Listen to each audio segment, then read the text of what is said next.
নমস্কার বন্ধু, Malay Mukhopadhyay, confederation of state government employees. বন্ধু, কর্মচারী সমাজ সামগ্রিকভাবে সকল কর্মচারী সমাজ আজ আগামী যে সোমবার 18ই মে 2026 সেই দিকে তাকিয়ে আছে। আমরা প্রত্যেককেই বলেছি যে আপনারা নয়া সরকারের যে মুখ্যমন্ত্রী মাননীয় শুভেন্দু অধিকারীর মন্ত্রিসভার বৈঠকের পর আমাদের বেতন কমিশন বকেয়া ডিএ মামলার যে বকেয়া পাওনা সেই সম্বন্ধে কি বার্তা পরিবেশন করে সেটা কিন্তু আমাদের সকলেরই শোনা উচিত। এর মধ্যে অনেকেই প্রশ্ন করেছেন ডিএ মামলা এই মুহূর্তে কোন অবস্থায়। আমি এর আগেও বলেছি যে ডিএ মামলা, দেখুন, গত 4 তারিখ যেদিন কাউন্টিং হয় সেদিন সরকারের যে advocate on record Kunal Mimani registrar of কোর্টের কাছে একটা প্রে করে 3 সপ্তাহ পিছিয়ে দেওয়ার জন্য ডিএ মামলাটি। আমাদের 6 তারিখে মামলা ছিল, কিন্তু মামলাটি হয়নি। 4 তারিখের পর 6 তারিখ মামলাটি হয়নি।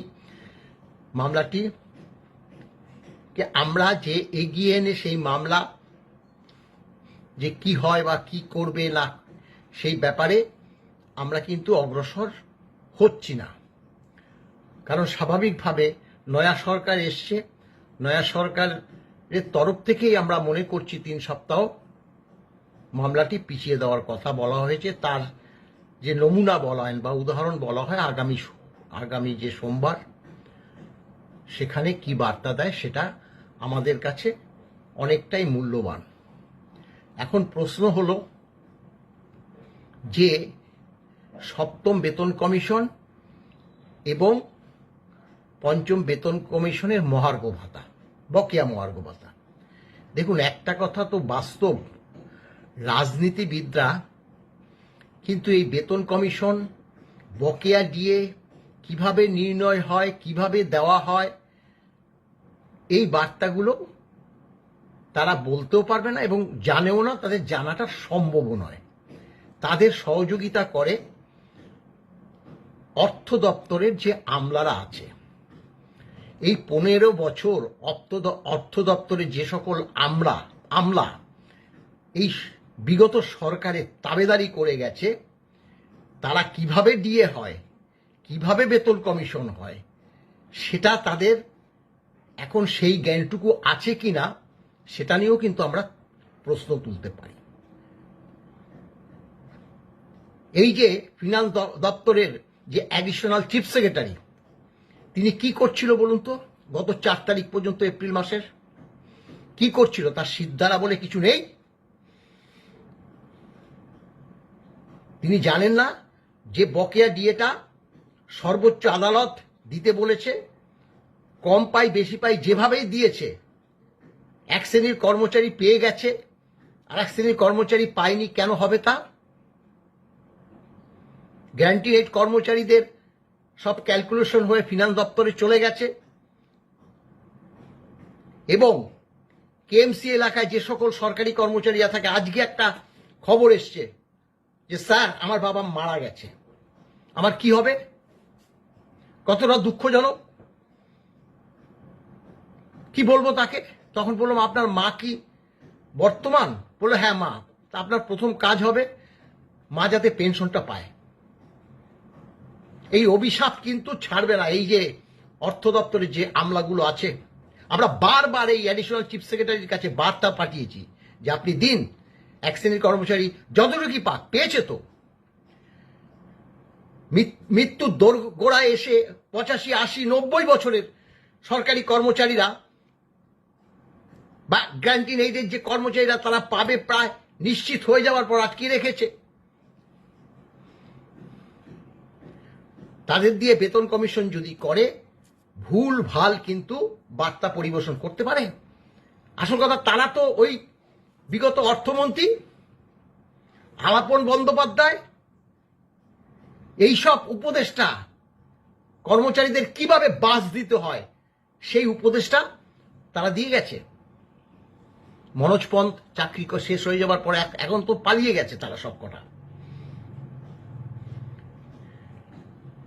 এডিশনাল চিফ স্ট্রাইকে পাঁচবার আমরা বলেছি, কেন দেবে না তারা? তারা ইচ্ছে করে এই 4 তারিখ পর্যন্ত ইচ্ছে করে ব্যাংকগুলোকে ক্যালকুলেশন করে পাঠায়নি, যার জন্য তারা আজও পায়নি। এবার তার এর মধ্যে তো নিশ্চয়ই পাওয়ার সম্ভাবনা নেই। মাননীয় শুভেন্দু অধিকারী সেদিন যে বার্তা দেবে সেই বার্তার উপরই নির্ভর করবে। আপনি দেখুন আজকে ষষ্ঠ বেতন কমিশন আমাদের চলছে, শেষ হয়ে গেছে 1/1/2026। কেন্দ্রীয় সরকারের বেতনের সঙ্গে যে ডিএ 20 কিস্তি অলরেডি 60% তারা পেয়ে হজম করে ফেলেছে। আমরা 18% ডিএ পাই। সেখানে বাজেট হলো 5ই ফেব্রুয়ারি 2026। মুখ্যমন্ত্রীর উপস্থিতিতে অর্থমন্ত্রী,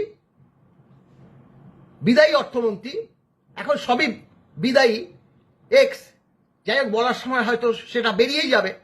বিগত দিনের অর্থমন্ত্রী 4% ডিএ ঘোষণা করলো, বললো এপ্রিল মাস থেকে। সেটা আমরা পেলাম না। আশ্চর্য ব্যাপার। বিধানসভায় বাজেট অধিবেশনে সেখানে ডিএ ঘোষণা হচ্ছে, বাজেট বইতে তা লিপিবদ্ধ হচ্ছে, সেই ডিএ আমরা পাইনি। এটাকে অপদার্থ সরকার বলবো না? বিগত সরকারটাকে অপদার্থ সরকার বলবো না? তাহলে আজকে 18% ডিএ।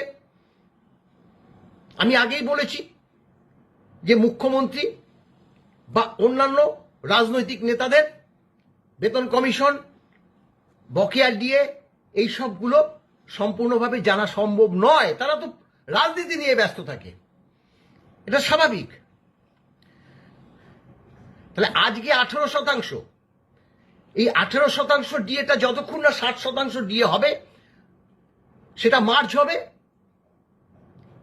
এই আমাদের ষষ্ঠ বেতন, আরেকটা কথা বলে নিই, আমাদের ষষ্ঠ বেতন কমিশন ইকুইভ্যালেন্ট সপ্তম বেতন কমিশন, কেন্দ্রীয় সরকারের সপ্তম বেতন কমিশন। তার মূল কারণ হচ্ছে 2060 সালে ফার্স্ট যখন বেতন কমিশন হবে আর কি, তখন বেতন কমিশন হয়নি।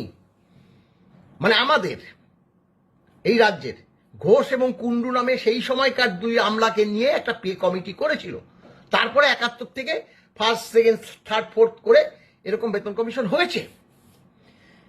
তাহলে ওই কমিটিটার জন্য আমাদের একটা বেতন কমিশনের সঙ্গে, মানে শুনতে বুঝতে মনে হয় যে আলাদা, কিন্তু না, আমাদের ষষ্ঠ, কেন্দ্রের সপ্তম। তাই আমাদের যা বেতন, কেন্দ্রেরও তাই বেতন। আমাদের বেতন 1 নম্বর 17,000 টাকা ষষ্ঠ বেতন কমিশনে, কেন্দ্রের 18,000 টাকা। তার এটাও কিন্তু অনেকে বলে কেন্দ্রের তো বেশি বেতন। না, কেন্দ্রের বেশি বেতন না, আমাদের 17,000 টাকা, তাদের 18,000 টাকা হয়েছে এই কারণে আমাদের 1 নম্বর স্কেলের রিক্রুটমেন্টের যে মিনিমাম কোয়ালিফিকেশন, গ্রুপ ডি যে হয়, সেখানে 8 পাস হলেই হয়ে যায়। অথচ কেন্দ্রীয় সরকারের কোনো 8 পাসে কোনো সরকারি কাজে নিয়োগ হয় না। সেখানে হচ্ছে মিনিমাম কোয়ালিফিকেশন ম্যাট্রিকুলেশন, তাই তাদের 1,000 টাকা বেসিকে বেশি। তো এই যে 18,000 টাকা, এই 18,000 টাকার সঙ্গে 60% ডিএটা যোগ হবে। তারপরে পে কমিশনের যে চেয়ারম্যান বা তার যে কমিটি, তারা সেই সময় দেখুন কতগুলো জিনিস আছে। সেই সময় যখন হবে তখন খাদ্য, বস্ত্র, বাসস্থান, শিক্ষা, স্বাস্থ্য এবং কিছুটা অতিরিক্ত ব্যয়ও আমাদের তো হয়, কিছুটা সঞ্চয় করি। এগুলোর উপর নির্ভর করে নূতন বেতনটা কতটা হবে সেটা পে কমিশন ঠিক করে। এবং এটার কিন্তু আমাদের যে বেতন কমিশন হবে, কেন্দ্রীয় সরকারের যে এখন বেতন কমিশন হয়ে কাজ শুরু হয়ে গেছে, তারা যেভাবে নির্ধারণ করবে ঠিক সেটাই কিন্তু আমাদের হয়। কারণ এটা তো সর্বক্ষেত্রে, এখানে তো দেশ, পশ্চিমবঙ্গ তো একটা দেশের অঙ্গরাজ্য, দেশ হিসাবেই এখানে ক্যালকুলেশনটা হয় এবং আমাদের যা বেতন এবং সেম কেন্দ্রীয় সরকারের সেই বেতন হবে। এই হচ্ছে নিয়ম। তো সেক্ষেত্রে দেখুন, এইভাবে আমাদের ষষ্ঠ থেকে সপ্তম বেতন কমিশন গঠন হবে, তারপরে সেটা আমরা হাতে পাবো। কবে পাবো সেটা তো আমি এই মুহূর্তে আমিও জানি না, কেউই জানে না। সেটা এই সরকার বলবে, বর্তমান সরকারের মাননীয় মুখ্যমন্ত্রী বলবে। আগামী সোমবার মারাত্মকভাবে ভাইটাল, আমরা সেই দিকে তাকিয়ে থাকব। এখানে যে পঞ্চম বেতন কমিশনের ডিএর ব্যাপারটা আরেকটু আমি বলে নিই, যেখানে আমরা 1/4/2008 থেকে 31/12/2019 পর্যন্ত এখানে কিন্তু ব্যাকলগ অনুযায়ী আমরা ক্যালকুলেশন করেছি। সেখানে সরকার বলেছে যে মাননীয় ইন্দু মালহোত্রা কমিটির কাছে যে আমাদের যে HRMS এর সব ধরা আছে সেটা 16 সাল থেকে 19 সাল পর্যন্ত, তাই আমরা 4 বছরের আগে দিয়ে নিচ্ছি, তারপরে আমরা 1/4/8 থেকে দেব। তাদের উপর নির্ভর করেছিল সর্বোচ্চ আদালত, তাই তারা তাদের পারমিশন দিয়েছে কি না দিয়েছে সেটা আমরা জানি না, কারণ ইন্দু মালহোত্রা কমিটির রিপোর্ট আমাদেরকে দেয়নি। ইন্দু মালহোত্রা কমিটি কেন দেয়নি, সরকার কি বলল, ওখানে কি আছে সেটা আমাদের জানার অধিকার নেই। 3 বার মিটিং ডেকেছে, 2 বার মিটিং ক্যান্সেল করে দিয়েছে ইন্দু মালহোত্রা কমিটির। আমরা একবার উপস্থিত হয়েছি, ভয়াবহ অবস্থা। বর্তমান বিগত সরকার যে চলে গেল, তারা কর্মচারীদের মানে এক প্রকার দমন পীড়ন করে চলেছিল। নিস্তার পেয়েছি সবাই। আমি যে বর্তমান যে সরকার এসছে তার নীতিগত দিক বা তার নীতি আদর্শে আমরা না চললেও তাকে অসম্মানও করছি না, তাকে যে একদম আমরা প্রচুর পয়েন্ট দিয়ে রাখছি সেটাও না। আমরা নিশ্চয়ই দেখব, আমরা সবসময় বিরোধী হিসাবেই থাকতে চাই।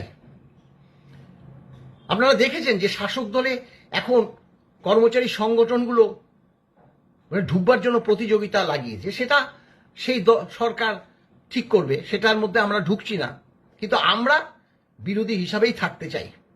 কর্মচারীদের যখনই স্বার্থ রক্ষা হবে না, তখন আমরা আন্দোলনে যাব, এককভাবে না হোক যৌথভাবে যাব। তাই বলছি যে নয়া সরকারের কাছে আমাদের আরো করজোড়ে আমরা অনুরোধ করছি। দেখুন, আপনার মুখের দিকে মাননীয় মুখ্যমন্ত্রী আপনার মুখের দিকে চেয়ে আছে সামগ্রিকভাবে কর্মচারী সমাজ। সোমবার দিন বেতন কমিশন এবং বকেয়া ডিআই আপনারা আমাদের আশার আলো শোনান, তাতে আরো আগামী দিনে আরো আপনাদের আশীর্বাদ আমাদের তরফ থেকে সামগ্রিকভাবে কর্মচারী সমাজের দিকে থাকবে বলে আমি মনে করি। ভালো থাকবেন, নমস্কার।